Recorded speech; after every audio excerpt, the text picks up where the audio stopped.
Hello! Hi అండి. Welcome to our channel mister and Mrs dry cleaners. ఈరోజు మన topic వచ్చేసి ఇటువంటి స్టోన్స్ వర్క్ శారీస్ అనేవి మనం వాటర్ వాష్ చేయొచ్చా? లేకపోతే కెమికల్ వాష్ కంపల్సరీగా చేయాలనేది నేను మీకు ఈ వీడియోలో క్లియర్‌గా ఎక్స్‌ప్లెయిన్ చేయబోతున్నాననమాట. ఇక్కడైతే చిన్న డెమో అయితే చూపిస్తున్నాను క్లిప్పింగ్ అనేది. అది టెస్ట్ మాత్రమే. ఇది ఒక దాంట్లో నేను కెమికల్ తీసుకున్నాను. ఇంకో దాంట్లో వాటర్ తీసుకున్నాను. ఒక 2 మినిట్స్ నుంచి 3 మినిట్స్ వరకు నానబెట్టానండి. మనం నానబెట్టడం వల్ల ఏంటంటే ఇగో చూడండి స్టోన్స్ అనేవి ఊడిపోయాయి. కెమికల్ వాష్‌లో ఊడలేదు. సో, మనం వాషింగ్ ప్రాసెస్‌లోకి వెళ్ళిపోదాము. వాషింగ్‌లోకి వెళ్ళిపోయే ముందు కెమికల్ వాష్‌లోకి మన ఛానల్‌ని ఎవరైనా ఫస్ట్ టైమ్ గనుక చూస్తున్నట్టయితే ప్లీజ్ అండి సబ్స్క్రైబ్ చేసుకోండి. మీకు వీడియో నచ్చినట్లయితే ఒక లైక్ చేయండి, షేర్ చేయండి. థ్యాంక్ యూ అండి. ఇక్కడ నేను మీకు చెప్పినట్టుగా వాటర్ వాష్ అయితే ఈ శారీకి పనికిరాదు. కంప్లీట్‌గా కెమికల్ వాషే చేయాలి. సో, కాబట్టి నేనిక్కడ నాకు శారీకి ఎంత క్వాంటిటీ అయితే సరిపోతుందో అంత క్వాంటిటీ కెమికల్ అయితే నేను తీసుకున్నాను. ఇక్కడ మీకు వాషింగ్ ప్రాసెస్ అంతా నేనిక్కడ క్లియర్‌గా చూపించబోతున్నానండి. ఈ శారీలో మనకి స్వెట్ గాని, ఏమన్నా కొంచెం ఇట్లా మరకలు లాంటివి ఉంటాయి గదా! చిన్న చిన్న పార్టీ వేర్స్‌కి కట్టుకుంటాం గాబట్టి ఇలాంటి శారీస్. సో, మనం ఈజీగానే ఉంటుంది వాషింగ్ ప్రాసెస్ కూడా. సో, మరకలున్నా, చెమట స్వెట్ మరకలు ఏదైనా ఉన్నా గానీ క్లియర్‌గా పోతాయండి. సో, నేనిక్కడ చూడండి బ్లౌజ్ వాష్ చేసిన తర్వాత శారీని గూడా పెడుతున్నాను. ఆ శారీకి కూడా స్టోన్సే కాకుండా చిన్న చిన్నవి గూడా శారీ మొత్తం ఉన్నాయండి. అవి పర్పుల్ కలర్‌లో ఉన్నాయి స్టోన్స్ అనేవి. వైట్ అండ్ పర్పుల్ కలర్‌లో వచ్చాయిందనమాట శారీ మొత్తానికి గూడా.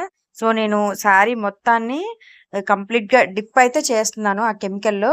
ఎందుకంటే మనకి శారీ మొత్తానికి కెమికల్ అయితే మనకి డిప్ అవ్వాలండి. అప్పుడే మనకి వాషింగ్ చేసేటప్పుడు కూడా ఈజీ అవుతుంది. శారీ మొత్తాన్ని డిప్ చేసుకున్న తర్వాత మనం హ్యాండ్స్ తోటి రఫ్ చేసుకున్నట్టుగా శారీ మొత్తాన్ని వాష్ చేసుకోవాలనమాట. మనకి ఏంటంటే ఫాల్స్ దగ్గర ఎక్కువగా ఉంటుంది గదా! మురికి అనేది. సో, చూడండి నేను ఒకసారి ఫాల్ దగ్గర కెమికల్‌లో డిప్ చేశాక ఎంత కొంచెం ప్రెషర్ పెట్టే రఫ్ చేస్తున్నాను. మురికెక్కువుంటుందనేసి. సో, మనకెక్కడ గూడా ఒక స్టోను హ్యాండ్స్‌కి అంటుతున్నట్టు గాని, ఊడుతున్నట్టు గాని ఏమీ లేదండి. చాలా నీట్‌గా, క్లియర్‌గా వాష్ అయితే అవుతుంది. సో, మనం ఇలా కెమికల్‌లో హ్యాండ్ రబ్ చేసుకున్న తర్వాతకి మనం ఈ శారీని కంప్లీట్‌గా డ్రై అనేదైతే చేసుకోవాలనమాట. అంటే స్పిన్ చేసుకోవాలి. శారీలో ఉన్నటువంటి కెమికల్ ఎక్స్‌ట్రా ఉన్న కెమికల్ అంతా కూడా మనం తీసేయాలనమాట. సో, నేను ఈ శారీని స్పిన్ చేసుకుంటాను. మీకు స్పిన్ చేసుకునేలోపు మనకి 1 లీటర్ వరకు క్వాంటిటీ తీసుకున్నాం గదా! ఆ కెమికల్ ఎంత మిగిలిందో గూడా నేను చూపిస్తాను. ఇక్కడ మీకు కలర్ పోతుందనే టెన్షన్ ఏం లేదండి. అది శారీ కలర్ కాదు. ఫాల్ కలర్ అనమాట. ఒకవేళ ఇన్ కేస్ మీరు మల్టిపుల్ కలర్ చేస్తున్నా గానీ ప్రాబ్లమ్ ఏం లేదు. అది ఇంకొక దానికి ఇంకొకటి లీక్ అయ్యే ఛాన్సెస్ ఏమి ఉండదండి కెమికల్ వాష్‌లో. సో, చూడండి నేను 1 లీటర్ వరకు తీసుకున్నాను గదా క్వాంటిటీ.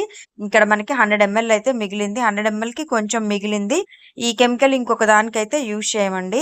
అందుకనే మనకి కెమికల్ వాష్ అనేది కాస్ట్ కొంచెం ఎక్కువగా ఉంటుంది. నార్మల్ వాష్ కంటే గూడా. సో, మనకది 250 వరకు పడుతుంది. 1 లీటర్ కాస్ట్ వచ్చేసి. అందుకని అది కాస్ట్ ఎక్కువ పడుతుంది.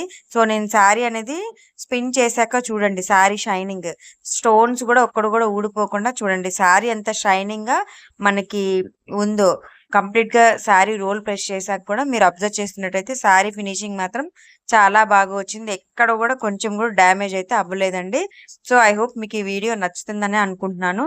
నచ్చినట్లయితే ఒక లైక్ చేయండి, షేర్ చేయండి, సబ్స్క్రైబ్ చేయండి. Please thank you for watching. Keep smiling. Bye bye అండి. Thank you.